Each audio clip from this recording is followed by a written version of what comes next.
Sejarah awal Amerika Serikat. Amerika Serikat terletak di tengah-tengah benua Amerika Utara, dibatasi oleh Kanada di sebelah utara dan Meksiko di bagian selatan. Penetap pertama wilayah yang kini menjadi Amerika Serikat berasal dari Asia sekitar 15.000 tahun yang lalu. Mereka menyeberangi jembatan darat Bering ke Alaska. Tidak ada kepastian mengenai bagaimana dan kapan penduduk asli Amerika pertama kali menetap di benua Amerika. Teori paling terkenal menyatakan bahwa orang bermigrasi dari Eurasia menyeberangi Beringia, sebuah jembatan darat yang menghubungkan Siberia dengan Alaska modern, dan kemudian menyebar ke selatan di sepanjang benua Amerika. Pada tahun 1492, Christopher Columbus berhasil mencapai Amerika. Orang-orang Inggris lalu bermukim di Jamestown, Virginia pada tahun 1607. Permukiman ini dianggap sebagai permukiman pertama di Amerika Serikat. Selanjutnya, Amerika Serikat terus didatangi oleh orang-orang Inggris. Orang Prancis, Spanyol, dan Belanda juga bermukim di sebagian wilayah Amerika Serikat.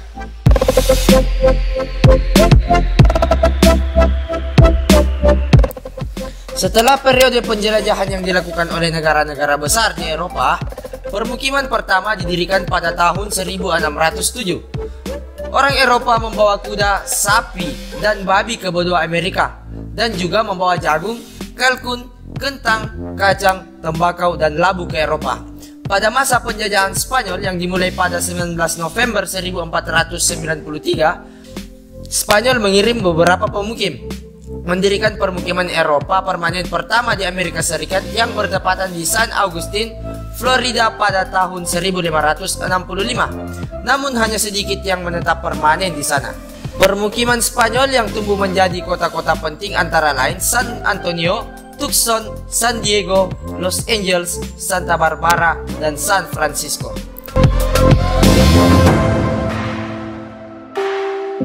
Pada masa penjajahan Belanda, pada abad ke-17 yang berpusat di New York City modern dan lembah sungai Hudson, di mana mereka berdagang dengan suku Indian di utara dan menahan perluasan Yankee dari New England. Orang Belanda adalah para Calvinis yang mendirikan gereja reformasi di Amerika, namun mereka toleran terhadap agama dan kebudayaan lainnya. Koloni ini direbut Inggris pada tahun 1644 dan meninggalkan warisan yang bertahan lama dalam kehidupan budaya dan politik Amerika. Pada masa penjajahan Prancis, New France adalah daerah yang dikolonisasi oleh Prancis sejak 1534 hingga 1763. Ada sedikit pemukim permanen di luar Quebec dan Acadia. Namun Konfederasi Wabanaki menjadi sekutu militer New France melalui 4 perang Prancis dan Indian melawan koloni-koloni Inggris bersekutu dengan Konfederasi Iroquois. Pada masa penjajahan Britania, lahan di sepanjang pesisir timur ditempati terutama oleh koloni Inggris pada abad ke-17. Bersama sejumlah kecil orang Belanda dan Swedia, Amerika kolonial didirikan oleh amat kurangnya tenaga kerja yang parah sehingga diberlakukan bentuk kerja paksa seperti perbudakan dan kerja wajib, serta oleh kebijakan Inggris berupa pengabaian ramah atau pengabaian salut yang mengizinkan perkembangan semangat Amerika terpisah dari para pendiri Eropanya.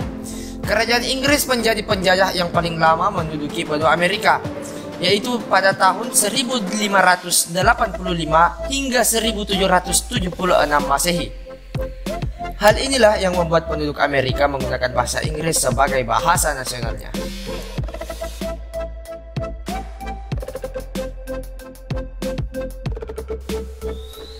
Pada masa Revolusi Amerika, pada tahun 1776, Thomas Paine menulis pamflet Common Sense yang menyatakan bahwa koloni-koloni harus merdeka dari Britania. Pada tahun 1777, pasukan Amerika berhasil merebut Saratoga, sehingga membuat Prancis bersedia bersekutu dengan Amerika. Selain itu, Prancis juga membawa serta Spanyol dan Belanda untuk ikut bersekutu bersama Amerika, sedangkan Inggris berperang tanpa sekutu.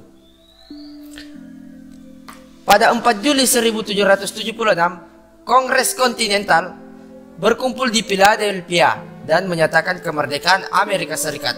Kemerdekaan ini didasarkan pada prinsip-prinsip republik yang menekankan kedaulatan rakyat, menuntut kewajiban warga negara, menolak korupsi, dan menentang aristokrasi.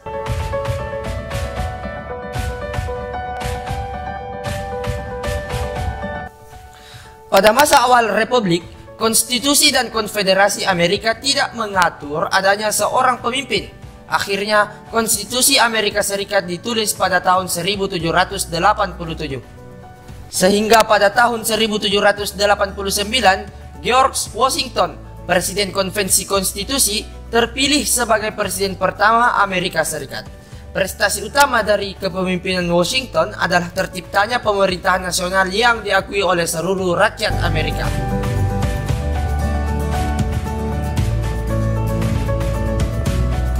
Pada masa Perang Saudara pada tahun 1840-an dan 1850-an, warga Amerika Utara dan Amerika Selatan kurang saling menyukai karena perbedaan pandangan, seperti ekonomi utara berdasarkan pada industri, sedangkan ekonomi selatan berdasarkan agraris. Negara bagian utara tidak memerlukan budak, sementara selatan memerlukan budak. Orang-orang di selatan juga marah dengan buku-buku seperti Uncle Tom's yang menyatakan bahwa perbudakan itu salah. Utara memiliki Partai Republik, sementara selatan memiliki Partai Demokrat. Hal inilah yang membuat setiap pemilihan presiden di Amerika Serikat selalu berselisih antara Partai Republik dan Partai Demokrat. Perbedaan pandangan mengenai kekuasaan pemerintahan federal juga mewarnai ketidaksalingsukaan utara dan selatan. Orang-orang utara dan selatan mulai saling membunuh di Kansas dalam suatu peristiwa yang disebut Kansas berdarah karena masalah perbudakan. Peristiwa ini disebut Kansas berdarah dalam sejarah Amerika Serikat. Abraham Lincoln dari Partai Republik berhasil memenangkan pemilu pada tahun 1860. Setelah itu, 11 negara bagian meninggalkan Amerika Serikat dan mendirikan negara Konfederasi Amerika. Maka meletuslah Perang Saudara Amerika antara Amerika Utara dan Amerika Selatan. Bersama dengan bagian barat laut Virginia yang menjadi Virginia Barat, 4 negara bagian budak tidak memisahkan diri dan dikenal sebagai negara bagian perbatasan. Negara bagian selatan kalah dalam perang ini dan seluruh pasukan konfederasi menyerah dan perang pun berakhir.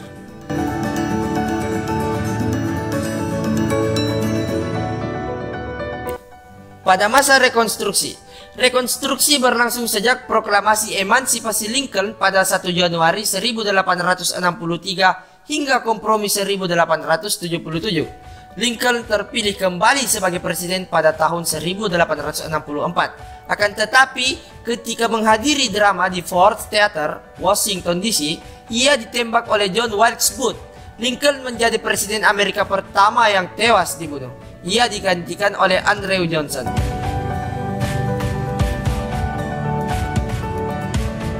Masa progresivitas. Pada tahun 1901, Theodore Roosevelt menjadi presiden Amerika Serikat. Ia memiliki kebijakan luar negeri yang disebut Big Stick.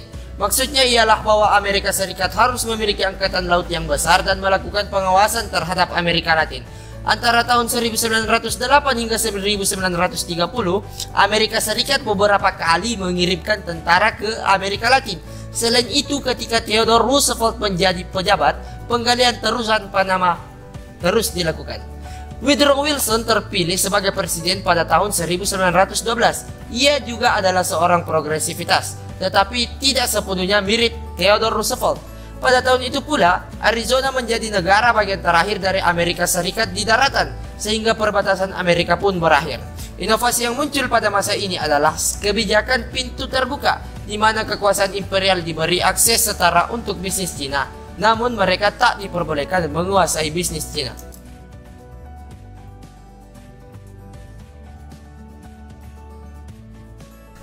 Pada masa Perang Dunia Pertama, Amerika Serikat awalnya tidak ingin terlibat dalam Perang Dunia Pertama. Akan tetapi karena ditenggelamkannya kapal RMS Lusitania oleh torpedo Jerman pada tanggal 7 Mei 1915, terungkapnya telegram Zimmerman yang berisi pesan Jerman kepada Meksiko yang mengajak untuk bersama-sama menyerang Amerika Serikat. Maka Amerika Serikat menyatakan perang terhadap Jerman pada tanggal 6 April 1917. Amerika Serikat membantu sekutu, dan pada musim panas 1928, Amerika Serikat mengirim banyak sekali pasukan di bawah pimpinan Jenderal John J. Pershing dan perang berakhir setahun kemudian dengan kekalahan Blok Sentral.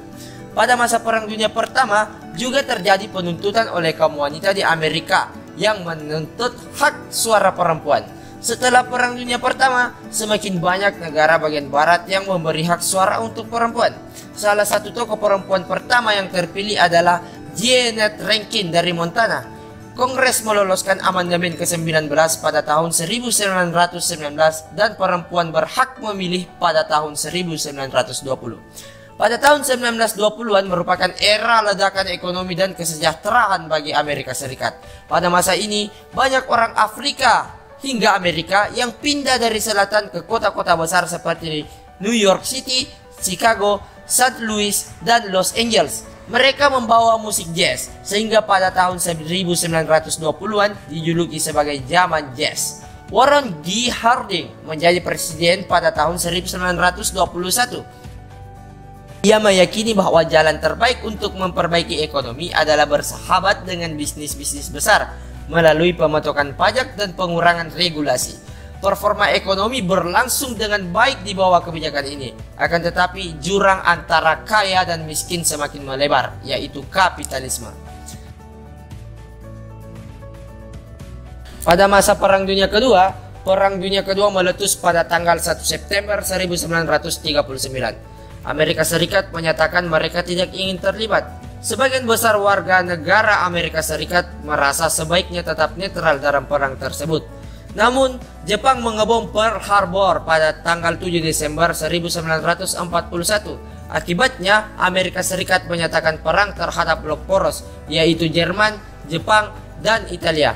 Amerika Serikat terlibat dalam dua front, yaitu front Pasifik melawan Jepang dan front Eropa, yaitu melawan Jerman dan Italia. Pada tanggal 12 April 1945, Roosevelt meninggal dunia dan digantikan oleh Harry Truman. Mussolini dieksekusi oleh partisan Italia pada tanggal 28 April. 2 hari kemudian, Adolf Hitler bunuh diri. Tentara Jerman menyerah di Italia pada tanggal 29 April dan di Eropa Barat pada tanggal 7 Mei. Pemimpin-pemimpin sekutu bertemu di Potsdam, Jerman pada tanggal 11 Juli. Mereka meminta agar Jepang menyerah tanpa syarat. Jepang mengacuhkan seruan ini, sehingga Amerika Serikat menjatuhkan 2 bom atom di Hiroshima pada tanggal 6 Agustus 1945 dan di Nagasaki pada 9 Agustus 1945 untuk mengakhiri perang. 6 hari setelah pengeboman pada tanggal 15 Agustus, Jepang menyerah tanpa syarat kepada sekutu, menandatangani instrumen menyerah pada tanggal 2 September. Setelah berakhirnya Perang Dunia Kedua, Amerika sebagai pemenang mempunyai ekonomi yang stabil sehingga dapat memberikan utang ke negara-negara yang hancur selama masa Perang Dunia Kedua. Dari sinilah yang memulai Amerika sebagai adidaya dan berperan penting dalam ekonomi dunia. Masa Perang Dingin. Setelah Perang Dunia Kedua, Uni Soviet dan Amerika Serikat menjadi dua adidaya dunia.